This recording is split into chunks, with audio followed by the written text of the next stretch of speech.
Tatlo po ang layunin kung bakit nandito tayo ngayon. Number one, ipanawagan ang pananagutan at ang pagiging hayag sa pamumuno ng presidente ng bansa bilang pinuno ng pamahalaan.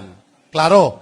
Number two, na layunin kung bakit nandito tayo, ihayag ang saloobin ng mamamayan na hindi bangayan sa politika ang dapat unahin, kundi ang paglutas sa problema ng kahirapan, kabuhayan, trabaho, at mga kabutihan ng ordinaryong milyong-milyong mamamayang Pilipino. Bigas, pagkain, serbisyo medikal, pag-aaral, bahay, trabaho, at pati na po ang agrikultura. Lahat ng ito ay dapat unahin ng Pangulo ng Bansa. At hindi makikita ang solusyon dyan sa pagliwaliw sa Germany, sa Czechoslovakia o sa ang bahagi ng daigdig. Ang solusyon ay ang pagbaba sa hanay ng totoong mamamayang Pilipino. Manggagawa, magbubukid, magsasaka, mga maralitang lungsod at ordinaryong mamamayan at hindi ayuda ang pangunahing solusyon dyan. Kaya nandito tayo. Ang solusyon, mabuti at matinong pamamahala. Hindi ang bangayang politika at ang maruming laro ng paggurgor sa mga leader sa politika na hindi nila kursonada at nagko-question sa kanilang patakaran. Pangatlo, na layunin na nandito tayo ay kapag hindi po nila nirespeto ang karapatan ng mamamayan na magtipon-tipon, mapayapang magpahayag at ipetisyon ng gobyerno na dapat ito ang mga tamang gawin. Yan ang dahilan kung bakit tayo ay hindi pumapayag na maulit ang ala-diktador na pagbubusal. Pinigilan ang pagkilos na mapayapa sa Bulacan. Pinigilan at halos nilagyan ng bulldozer at traktora ang Plaza Freedom Park sa Dumaguete at inulit-ulit ang paglalagay ng mga dump truck for sale and for viewing daw at mahigit 3,000 pulis sa gitna ng Freedom Park sa Tacloban. Hindi pa nakontento ay kanilang ipinalangin na maglandfall ang bagyo para lang hindi matuloy ang pagtitipon sa Tacloban. Hindi na kontento sa dump truck, pati bagyo ay kanilang pinatawag na dumating. At pinagbigyan sila ng Panginoon. Ganon po ang kinakaharap natin. Hindi tayo papayag na maulit yung madilim na kasaysayan ng bansa, kaya nandito tayo. Ang pang-apat, hindi tayo papayag ang mga Pilipino ay hindi duwag, pero hindi tayo handang mamatay sa isang digmaang hindi natin dapat pasukin. Ulitin natin, hindi tayo mga duwag, pero hindi tayo dapat mamatay sa isang digmaang hindi dapat pasukin ng bansa, isang digmaan na hindi para sa interes ng Pilipinas, isang digmaan ng kabaliwan, isang digmaan na sinusulsulan ng mga ambisyon politikal at hindi para sa kabutihan ng bansa sapagkat pwede namang pag-usapan ang problema sa South China Sea. Hindi dapat digmaan ang ating landas. Kaya tayo nandito sa Marcos alis dyan na pagtitipon na ito. At ang panglima na idadagdag natin, babasahin at pakinggan ninyo si former Undersecretary Ben Ranque. Pahayag ni former President Rodrigo Duterte, nakakaantig puso po ito. At babasahin niya at pakinggan natin at bibigyan niya ng synthesis at panawagan. Yusek Ben Ranque. Magandang umaga po sa mga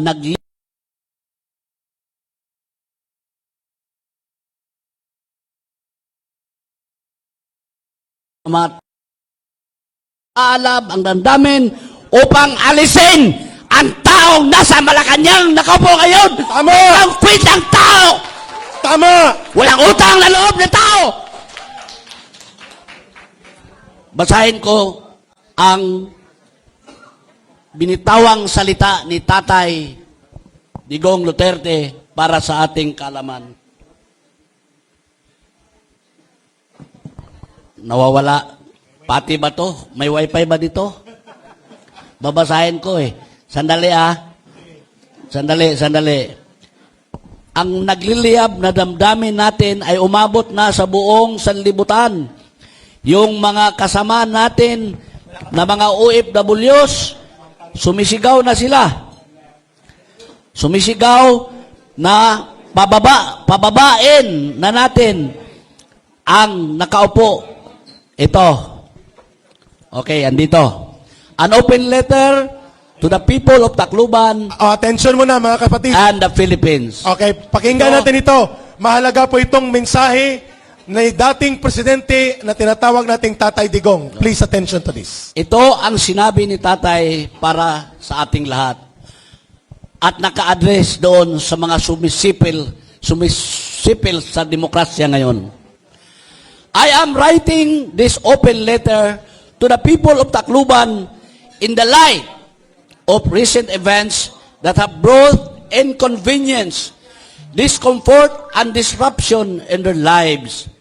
This is for all those whose flights have been canceled, travel to the city have been restricted, normal activities disrupted by unscheduled power interruptions and obstructions in the use of the Remedios Trinidad Romualdez Plaza. All these places and activities have one thing in common. The Maisog Rally scheduled on May 25, 2024.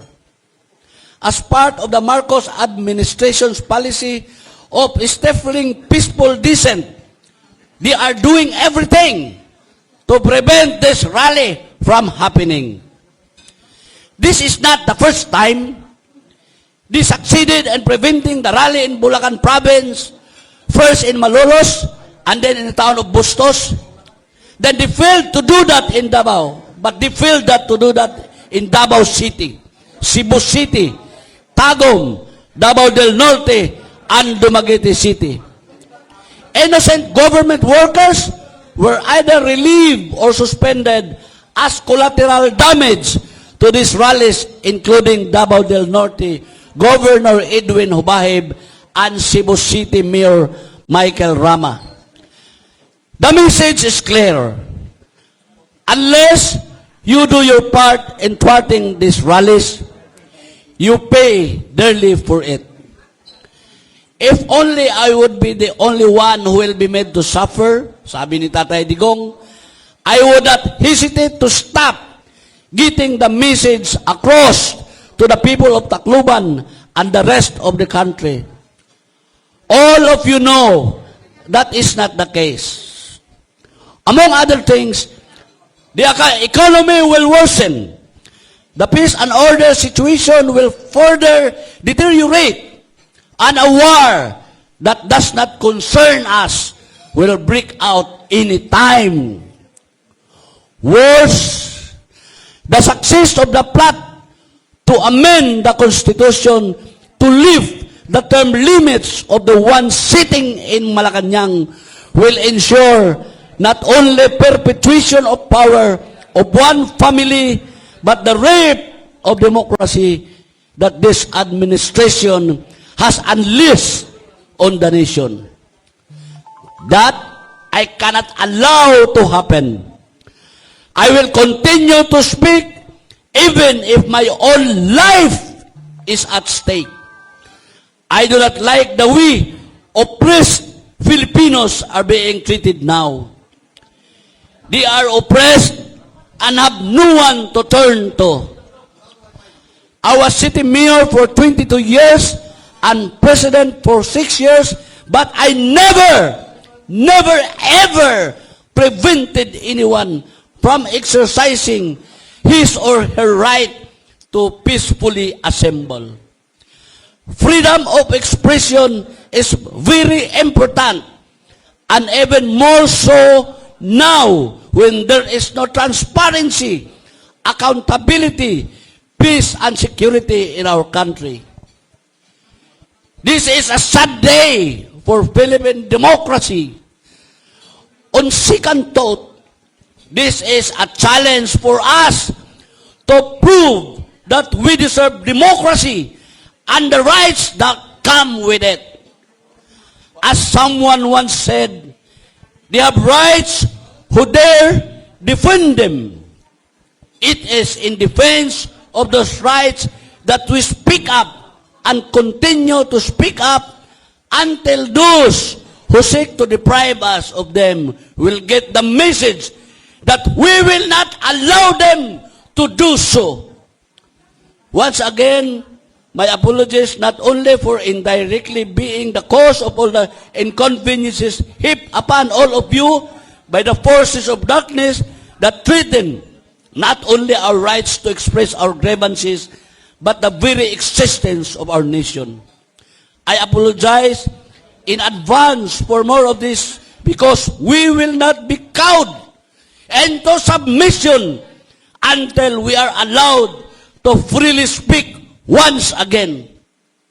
Again, my apologies to the people of Tacloban and the entire Filipino nation for whatever inconvenience, difficulty, and even suffering this may cause them. At the end of the day, it is not for my own benefit, but for every Filipino citizen. Rode Roa Duterte. Manatili po Mabuhay! tayo. Mabuhay! Tumayo po tayong lahat. Kahit wala po dito si Tatay Digong, ilapag muna ang mga pansit at ang ating mga butse. Pararangalan natin ang totoong leader ng oposisyon para mabuhay ang demokrasya sa ating bansa at huwag manumbalik ang diktadura at madilim na panahon ng rehimen ng mga diktador. Mabuhay ang nakatayong nag-iisang leader sa gobyerno ngayon. Noon, kahit siya'y pribado na, si Tatay Digong Duterte. Palakpakan natin! Mabuhay si Digong Duterte! Mabuhay! Duterte! Duterte!